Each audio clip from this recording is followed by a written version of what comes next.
ស្វាគមន៍អ្នកគុណនិយមគ្រប់បាក់ទាំងអស់គ្នាសាជាថ្មីម្ដងទៀតមកកាន់ពិភពគុណ TV ព្រមទាំងវីដេអូសម្រាយរឿងពិភពធម្មពលវេទមន្តភាគទី98ដែលជាភាគបន្តរបស់យើងសាច់រឿងចាប់ផ្ដើមឡើងនៅទីតាំងមួយខណៈពេលដែលជាងខ្លាំងម្នាក់កំពុងតែធ្វើការវឹកហាត់នៅយុទ្ធសាស្ត្រមើលទៅមាននៅចំហាយភ្លើងទេពដល់ទៅ2ព្រាបបានដូចជាសៀវយានដែរតែយើងក៏មិនទាន់ដឹងថាវាគឺជាស្នៀតអ្វីភ្លើងអ្វីឲ្យពិតប្រាកដនោះទេដោយឡែកសាច់រឿងពេលនេះកាន់មកដល់បរិសុទ្ធ2នាក់ដែលកំពុងតែដើរនិយាយគ្នាក៏ព្រោះថាបើទោះបីជារូងពពកភ្លើងរបស់ពួកគេក៏មិនមែនជាពូជពងដែលខ្លាំងជាងគេនោះដែររំលឹកទៅដល់សមត្ថភាពពិសេសនៅក្នុងការគ្រប់គ្រងភ្លើងវាគឺច្បាស់ជាលើសពីគ្រប់គ្រាន់ទៅទៀតនៅក្នុងការចាត់ការបិសាចដែលមកពីឋានក្រោមរួចក៏បាននាំគ្នាប្រញាប់ទៅបើមិនចឹងនោះទេជាងខ្លាំងម្នាក់នឹងគឺច្បាស់ជាចាត់ការនៅបិសាចរួចរាល់បាត់ទៅហើយដូច្នេះដំណើររបស់ពួកគេក៏នឹងខ្លាយទៅជាអាសាបងនៅពេលដែលរត់ទៅដល់ក៏បានសួរទៅកាន់3អ្នកនោះថាចប់ហើយឬនៅតែបើយើងមើលទៅកាន់អាការៈអ្នកទាំង3ដែលរត់ចេញមកនឹងផិតភ័យខ្លាំងមែនទែនពីអ្នកនឹងងើងឆ្ងល់ក៏បានដើរចូលទៅហើយនៅពេលនេះយើងក៏បានឃើញត្រឹមតែចំហាយផ្កាភ្លើងដែលបានបន្សល់ពីជើងខ្លាំងនៃភ្នំពពកអណ្ដាតភ្លើងនោះតែប៉ុណ្ណោះសេហៅរអ៊ូហើយថាគេគឺពិតជាខ្លាំងក៏ប៉ុន្តែគួរសោកស្ដាយឆាប់ស្លាប់ពេកគ្រាន់តែលេងចង់ពីអ្នកនោះផិតភ័យខ្លាំងមែនទែនប្រញាប់នាំគ្នារត់ចែកជើងគ្នាសេហៅនិយាយហើយថាយើងគឺគ្រាន់តែចង់និយាយជាមួយនឹងពួកឯងតែប៉ុណ្ណោះនិយាយគ្នាស្រួលបួលមិនបានទេមែនទេគេរត់បណ្ដាផិតភ័យបណ្ដាថាបិសាចដែលមកពីឋានក្រោមពេលនេះគឺបានសម្លាប់ដោយជើងខ្លាំងដែលមកពីលអាងពពកអាគីបាត់ទៅហើយនៅក្នុងពេលនោះយើងក៏ស្រាប់តែបានឃើញនៅធម្មពលភ្លើងមួយទៀតចូលមកដល់គ្រប់គ្នាគ្រាន់តែបានឃើញចឹងក៏ដឹងថាលើកនេះច្បាស់ជាគ្មានបញ្ហានោះទេក៏ព្រោះថាមាននៅជើងខ្លាំងម្នាក់ទៀតមកដល់ហើយអ្វីមួយយ៉ាងដែលមានធំពោពេញទៅដោយចំហាយភ្លើងស្រែកថាបិសាចដែលមកពីឋានក្រោមឈប់បង្ករឿងនៅទីនេះទៀតទៅមួយដៃរបស់គេគឺពិតជាពោពេញទៅដោយចំហាយនៃធម្មពលក៏ប៉ុន្តែសឺហៅបានគេចចេញភ្លាមគេបានប្រើប្រាស់នៅចំហាយយុទ្ធសាស្ត្រដ៏ខ្លាំងក្ល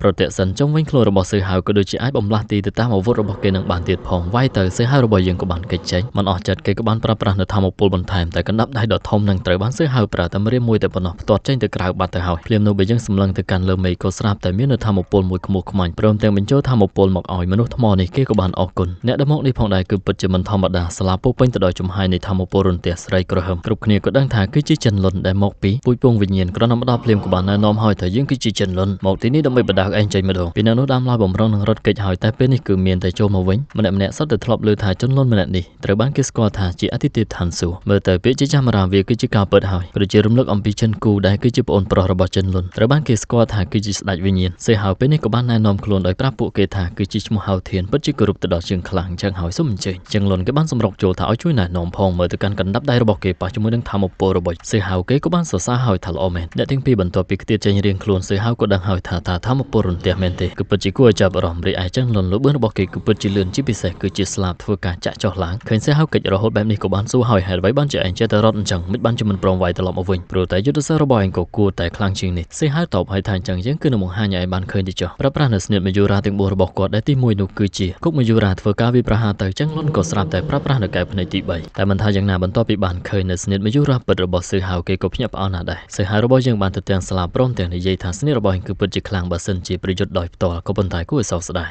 វាគឺជាការវាយឆ្មក់ភ្លាមសេហៅក៏បានបញ្ចេញនៅមយូរារបស់គាត់ឲ្យទៅធ្វើការវាប្រហារជាហេតុធ្វើឲ្យពេលនេះចឹងលុនក៏បានក្អួតឈាមមិននឹកស្មាននោះទេក៏ព្រោះថារាងកាយមាសដែលត្រូវបានចម្រាញ់ជាមួយនឹងទឹកពេជ្របើជាត្រូវបានសេហៅវាយយ៉ាងដំណំបែបនេះមិនអស់ចិត្តនោះឡើយពេលនេះក៏បានបញ្ចេញនៅអាវុធរបស់គេជាហេតុធ្វើឲ្យពីអ្នកនេះក៏ដឹងហើយថាតើនេះគឺជាស្នៀតទេពដែលជាកម្មសិទ្ធិរបស់ជើងខ្លាំងចិនគូមែនទេស្នៀតទៅសេហៅក៏នៅតែមិនខ្ចីខ្វល់ប្រើប្រាស់នៅធម្មពលរបស់គាត់មករងនៅអាវុធរបស់គេខណៈពេលនោះសេហៅក៏ត្រូវបានខ្ទាតចេញរួចក៏បានសួរថាតើនេះគឺជាស្នៀតនៃពូជពងវិញ្ញាណរបស់ឯងត្រូវទេអាចចាក់នៅរាងកាយរបស់យើងបានគឺពិតជាល្អខ្លាំងណាស់ចិនលុនប្រាប់ហើយថាអត់នោះទេឈាមរបស់គេគឺបានបន្សុទ្ធនៅក្នុងលំពែងហើយដូច្នេះគឺមិនអាចប្រៀបធៀបជាមួយនឹងបងប្រុសរបស់គេបាននោះឡើយរួចបញ្ចេញនៅលំពែងនេះតែធ្វើការវាយប្រហារសេហៅក្រោយពីឃើញបែបនេះបានដកថយបន្តិចព្រមទាំងប្រើប្រាស់នៅធម្មពលទាំងពីររបស់គាត់ធ្វើការទប់ទល់ចឹងលុនធម្មពលគេខ្លាំងមែនក៏ប៉ុន្តែសេហៅរបស់យើងដែលមកពីឋានក្រោមដែលជាឋានទាបជាងគេក៏មិនខ្សោយនោះដែរគេបញ្ជានៅលំពែងមកសេហៅដកថយយកអឡោះបន្តិចប្រើប្រាស់នៅកណ្ដាប់ដៃរបស់គាត់វាយបំបាយជាហេតុធ្វើឲ្យចឹងលុនគេក្អួតឈាមសាជាថ្មីដោយឡែកសាច់រឿងពេលនេះកាត់ទៅដល់ទឹកធ្លាក់មួយយើងក៏បានឃើញនៅបរិះដែលវឹកហាត់នៅភ្លើងទាំងពីរមើលទៅកាន់ចំហាយភ្លើងរបស់គេទៅគឺពិតជាមិនធម្មតានោះឡើយក៏លេចមកកាន់សេហៅវិញ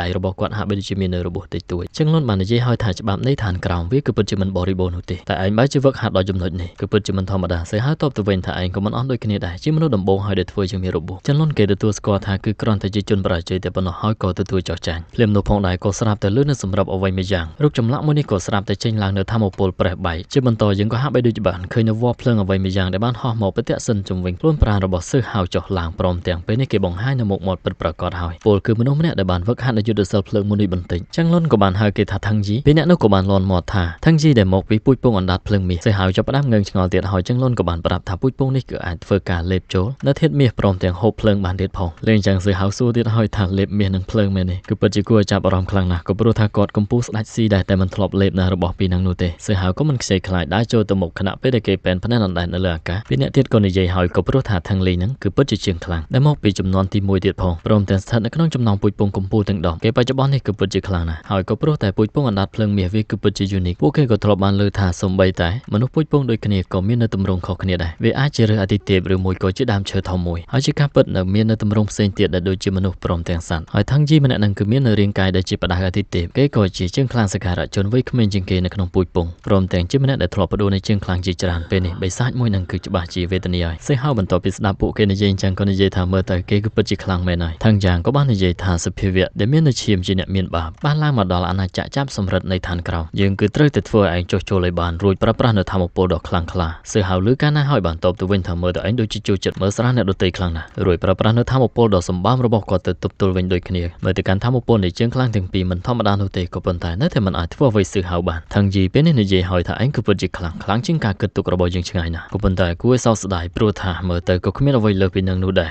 រួចគេក៏ចាប់ផ្ដើមប្រើប្រាស់នៅចំហាយទាំងពីរដែលវាគឺជាត្រាអាទិទេពសូរិយាចន្ទ្រាមើលទៅកាន់ធម្មពលមួយនេះគឺពិតជាអស្ចារ្យពីអ្នកនេះជាប់ចំណងនោះទេក៏ប៉ុន្តែដឹងរឿងច្រើនមែនទែនក៏ព្រោះថាបែរជាអាចនឹងមានមនុស្សប្រើប្រាស់នៅស្នៀតមួយនេះបាន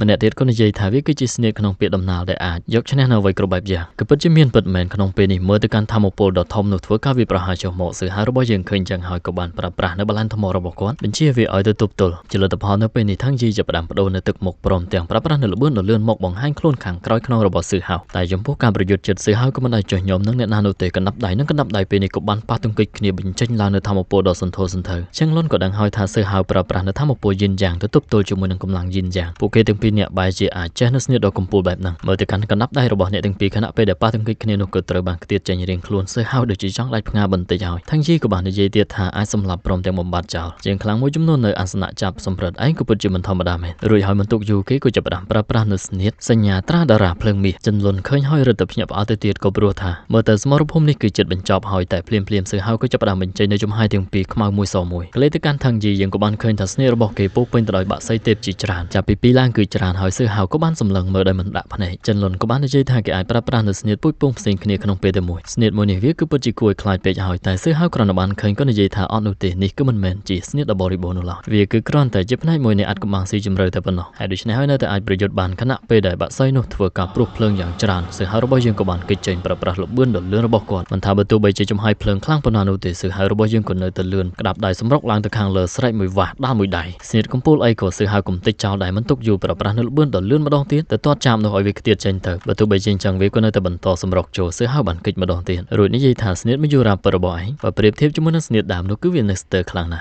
រួចសើហៅក៏ចាប់ផ្ដើមប្រើប្រាស់នៅស្នៀតខុនផឹងរបស់គាត់ចំហាយធម្មពលសខ្មៅទាំងពីរក៏បានបង្ហាញរួចហើយហោះសម្ដៅទៅកាន់មយូរ៉ានោះឃុំក្រងគេជាប់បាត់ទៅហើយមិនទុកយូរនោះទេសើហៅក៏បានសម្រុកទៅប្រើប្រាស់នៅកណ្ដាប់ដៃរបស់គាត់គំតិចសាជាថ្មីម្ដងទៀតជាលទ្ធផលស្នៀតរបស់ថងជីក៏បានចាញ់ក្រោមដៃរបស់សើហៅទៀតហើយមិនទុកយូរសើហៅក៏បានសម្រុកចូលថងជីបានសរសើរទៀតហើយថាឯងគឺពិតជាខ្លាំងក៏ប៉ុន្តែគួរសោកស្ដាយឯងក៏នៅតែចាញ់យើងអញ្ចឹងមើលទៅកាន់វត្ថុទប់អ្វីមួយយ៉ាងដែលគេកំពុងតែប្រើប្រាស់នឹងទៅជាហេតុធ្វើឲ្យសើហៅប្រញាប់កិច្ចចេញព្រមទាំងដឹងទៀតថាវីវហើយស្នៀតមួយចំនួនដែលគេបានប្រើប្រាស់ជាមួយនឹងត្រាបិសាចនៃសញ្ញានេះក៏ហាក់បីដូចជាធំថយក៏ប្រហែលជាគេមានចេតនាចង់បញ្ឆោតគាត់ហើយពេលនេះផងដែរយើងក៏បានឃើញសើហៅស្ថិតនៅក្រោមបណ្ដាតភ្លើងដ៏សន្ធោសន្ធៅនៅម្ខាងយើងក៏បានឃើញអ្វីមួយយ៉ាងដែលនៅខាងក្រោយខ្នងរបស់ថងជីនឹងចិនលុនក៏បានលាន់មាត់ហើយថាវាគឺជាភ្លើងកំផលមែនទេពេលអ្នកដែលជាប់ចំណងដឹងរឿងច្រើនទៀតហើយថាអាចបញ្ឆេះបិសាចនៅក្នុងចិត្តរបស់មនុស្សព្រមទាំងកំទេចចោលនៅភ្លើងរបស់មនុស្សបានអ្នកណាក៏ដោយឲ្យតែប៉ះវាបន្តិចគឺច្បាស់ជាត្រូវស្លាប់ភ្លាមសើហៅរបស់យើងពេលនេះក៏ចាប់ផ្ដើមនឹកឃើញទៅដល់យក្សទាំងពីរដែលកំពុងតែប្រកួតគ្នាព្រមទាំងភាពខុសខើរបស់គេអញ្ចឹងហើយគាត់ក៏ចាប់ផ្ដើមប្រើប្រាស់នៅចំហាយធម្មពលទាំងពីរដែលវាប្រៀបបានដូចជាយិនយ៉ាងនៃថៃជីព្រមទាំងនិយាយទៀតថាបើសិនជាភ្លើងនៃកម្មផលគឺពិតជាអាចដុតនៅបិសាចបានមែនអ្វីដែលត្រូវសម្អាតពិតប្រាកដនោះវាគឺជាឯងពេលនេះយើងបានឃើញនៅសញ្ញាថៃជីជាច្រើននៅក្រៅខ្នងរបស់សើហៅចិនលុនភ្ញាក់ផ្អើលទៀតហើយថាទៅវាគឺជាច្បាប់ទាំងអស់មិនបានផលមែនទេម្នាក់ទៀតនឹងក៏ភ្ញាក់ផ្អើលថាភ្លើងកម្មផលអត់បានការមែនអស់តែគេគឺគ្មាននៅកម្មអាក្រក់ទេមែនទេដោយឡែកចិនលុននៅពេលនេះក៏នៅតែប្រើប្រាស់នៅភ្លើងកម្មផលរបស់គេដុតកម្លោចនៅរាងកាយរបស់សើហៅស្របពេលដែលសើហៅរបស់យើងប្រើប្រាស់នៅស្នៀតអតិទេពយិនយ៉ាងវាគឺជាមធ្យោបាយដែលអាចឲ្យច្បាប់ទាំងឡាយប្រាមិនបានផលនៅលើខ្លួនរបស់គាត់ថងជីមិនថាយ៉ាងណាគេក៏នៅតែព្យាយាមខិតខំប្រឹងប្រែងខណៈពេលដែលរាងកាយរបស់សើហៅពោពេញទៅដោយចំហាយនៃធម្មពលក្រវាដៃតែបន្តិចភ្លើងកម្មផលនេះក៏បានរសាត់ទៅវិញគេក៏ប្រញាប់គេចចេញសើហៅមិនទុកយូរប្រើប្រាស់នៅល្បឿនដ៏លឿនប្រើប្រាស់នៅម្រាមពីររបស់គាត់ជាហេតុធ្វើឲ្យថងជីគេព្យាយាមដកថយគេចេញទៅដំណាក់កាលនេះក៏បានបបួលសើហៅស្លាប់ទៅទាំងពីរនាក់រួចប្រើប្រាស់នៅឃ្លោកដែលដាក់ភ្លើងកម្មផលនោះទម្លាក់ ធ្លាក់ចុះមកតែសឺហៅនៅតែប្រាំរៀមពីទៅរងក៏ដូចជាប្រាប់ថាអីមិនសមងាប់ជាមួយនឹងយើងនោះឡើយប្រើប្រាស់នៅលបឿនលឿនបង្ហាញខ្លួននៅខាងក្រោយខ្នងរបស់ថឹងជីព្រមទាំងឆ្វាច់ជើងខ្លាំងម្នាក់នឹងពេលនេះក៏ស្រាប់តែដើរតាក់តាក់ដោយក្តីវេទនាអត់ការងារបែរជាមកចង់បង្ករឿងជាមួយនឹងសឺហៅមានអ្វីផ្សេងក្រៅតែពីថ្មោងនោះទេតែយើងក៏មិនទាន់ដឹងថាគេស្លាប់ហើយឬនៅសាច់រឿងក៏ត្រូវបានស្លេះតែត្រឹមហ្នឹងជាចុងក្រោយអរគុណទៅកាន់អ្នកគុណនិយមគ្រប់បាក់ដែលតែងតែគាំទ្រអធិស្ឋានបើសិនជាមានកំហុសខុសឆ្គង admin នឹងវិលត្រឡប់មកជួបសារជាថ្មីម្ដងទៀតនៅក្នុងវីដេអូសម្រាប់រឿងជាបន្តបន្ទាប់ខណៈពេលនេះផងដែរ admin បាយបាយ